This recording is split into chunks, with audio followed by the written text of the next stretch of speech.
कर्मफल। कर्मफल सबको मिलता है। पिता बनकर, बेटी बनकर, दामाद बनकर और बहू बनकर कौन आता है जिसका तुम्हारे साथ कर्मों का लेना देना होता है। लेना देना नहीं होगा तो नहीं आएगा। एक फौजी था, उसकी माँ नहीं, बाप नहीं, शादी नहीं, बच्चे नहीं, भाई नहीं, बहन नहीं, अकेला ही कमा कमा कर फौज में जमा कर रहा था। तो थोड़े दिन ही में एक सेठ जी जो फौज में माल सप्लाई करते थे उनका परिचय हुआ और दोस्ती हो गई।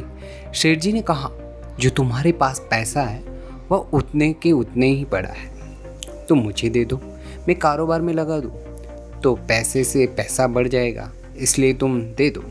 फौजी ने सेठ जी को पैसे दे दिए। सेठ जी ने कारोबार में लगा दिया।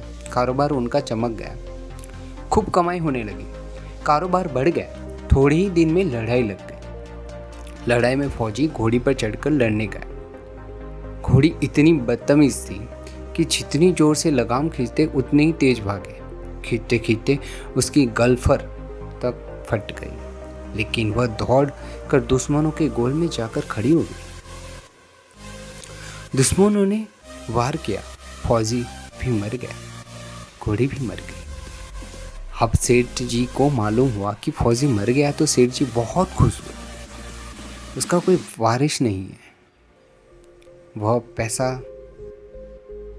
देना किसको।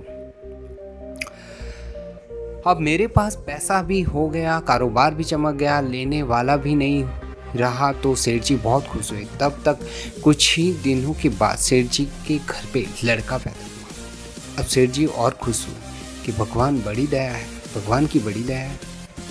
खूब पैसा भी हो गया, कारोबार भी हो गया, लड़का भी हो गया, लेने वाला भी मर गया। सेठ जी बहुत खुश।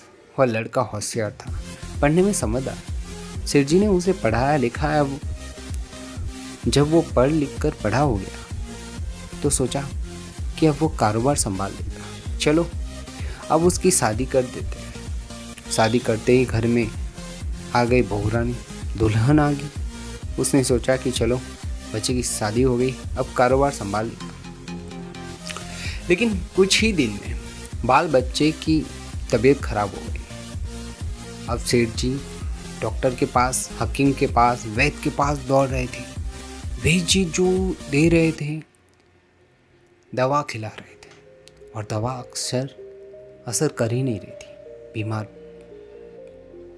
बीमारी बढ़ी जा रही थी, पैसा बर्बाद हो रहा था और बीमारी बढ़ ही जा रही थी। रोग कट नहीं रहा था, पैसा खूब लग रहा था। अब अंत में डॉक्टर ने कहा कि लाइलाज मर्ज हो गया, इसका असाध्य रोग हो गया, ये बच्चा 2 दिन में मर जाएगा। डॉक्टर के जवाब देने पर सेठ जी निराश होकर बच्चे को लेकर रोते हुए आ रहे थे।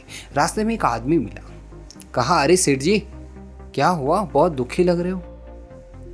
सेठ जी ने कहा, वो बच्चा जवान था, हमने सोचा बुढ़ापे में मदद करेगा, अब ये बीमार हो गया। शादी होते ही उसने इसके लिए खूब पैसा लगा दिया, जिसने जितना मांगा उतना दिया, लेकिन आज डॉक्टर ने जवाब दे दिया, अब ये नहीं बचेगा, असाध्य रोग हो गया, लाइलाज मर जाए, अब ले जाओ घर, 2 दिन में मर जाएगा। आदमी ने कहा, अरे सेठ जी तुम क्यों दिल छोटा कर रहे हो, मेरे पड़ोस में वैद्य जी दवा देते हैं, 2 आने की पुड़िया खाकर मुर्दा भी उठकर खड़ा हो जाता है।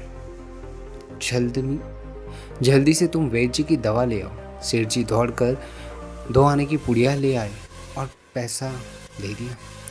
पुड़िया ले आए, बच्चे को खिलाया, बच्चा पुड़िया खाते ही मर गया। बच्चा मर गया। अब सेठ जी रो रहे थे, सेठानी भी रो रही थी, घर में भी बहू रानी भी, और पूरा गांव भी रो रहा था। गांव में शोर मच गया कि बहू रानी सेठ की कमर जवानी में टूट गई।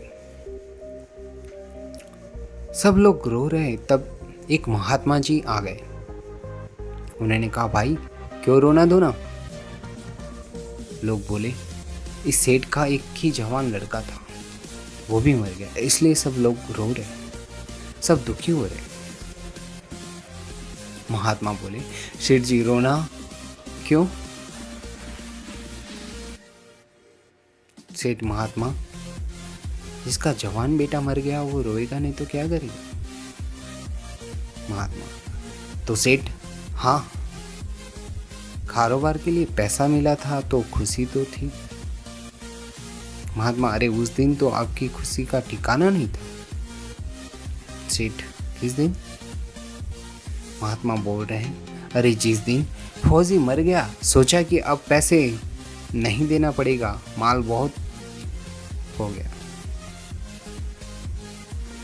कारोबार खूब चमक गया, अब देना भी नहीं पड़ेगा, बहुत खुश। सेठ ने कहा, हाँ महाराज, खुश तो था। महात्मा और बोले, उस दिन आपकी खुशी का ठिकाना नहीं था, पता ही नहीं कितनी मिठाई बढ़ गई। सेठ बोले, किस दिन? महात्मा बोले, अरे जिस दिन लड़का पैदा हुआ। सेठ बोला, महाराज लड़का पैदा होता है तो सब खुश होते हैं, मैं भी हो गया, तो क्या बात? महात्मा बोले, उस दिन तो खुशी के आपके पैर जमीन पर नहीं पड़े थे। सेठ बोले, किस दिन?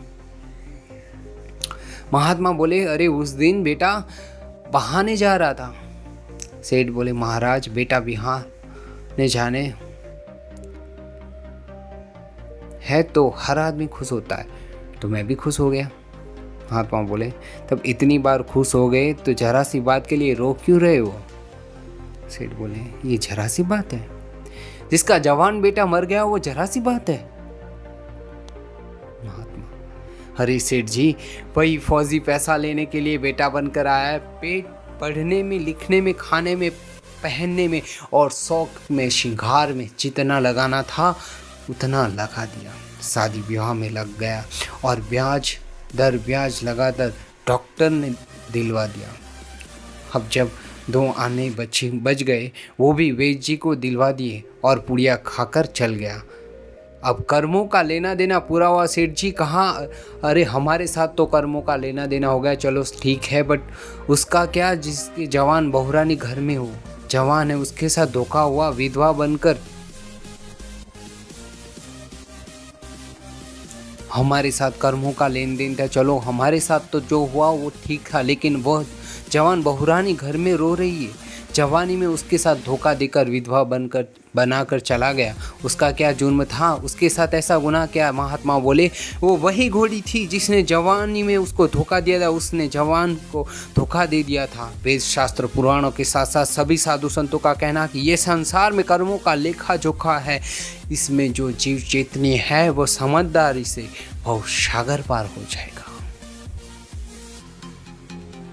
आशा रखता हूँ मित्रों आप लोगों को ये वीडियो बहुत अच्छा लगा होगा। अगर अच्छा लगा है तो आप सबको शेयर कीजिएगा और चैनल पे नए आए हो तो चैनल को सब्सक्राइब कीजिएगा, जिससे आपको ऐसे बेहतरीन वीडियोस मिलते रहेंगे। तो फिर मिलेंगे नए वीडियो के साथ, तब तक के लिए मेरी ओर से जय भवानी, राधे राधे।